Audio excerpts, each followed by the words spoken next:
ఒక చిన్న ఊర్లో పాత బంగ్లా ఉండేది. ఆ బంగ్లాను ఎవరూ దగ్గరికి కూడా వెళ్ళేవారు కాదు.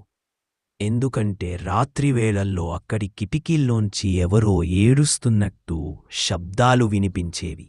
ఒకరోజు రాహుల్ అనే యువకుడు ఆ ఇంట్లో ఏముందో చూడాలని నిర్ణయించుకున్నాడు.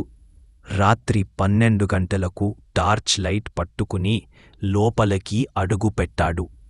మొదటి గదిలో పాత ఫోటోలు, దుమ్ము కప్పిన అద్దాలు కనిపించాయి. అకస్మాత్తుగా అద్దంలో తన ప్రతిబింబం కనిపించలేదు. కాని వెనకాల ఎవరో నిల్చున్నట్టు కనిపించింది. వెనక్కి తిరిగేసరికి ఎవరూ లేరు. అతడు భయపడిన రెండో గదిలోకి అడుగుపెట్టాడు. ఆ గది తలుపు మెల్లిగా మూసుకుపోయింది. లోపలికి వెళ్ళగానే టార్చ్ లైట్ ఆరిపోయింది.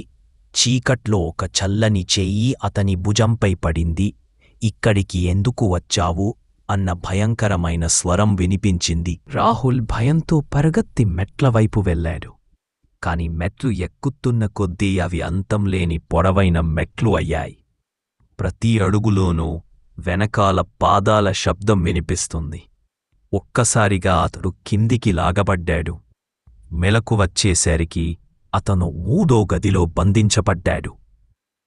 గాని రాహుల్ ఎప్పటికి వచ్చింది ఎక్కడా కనబడలేదు.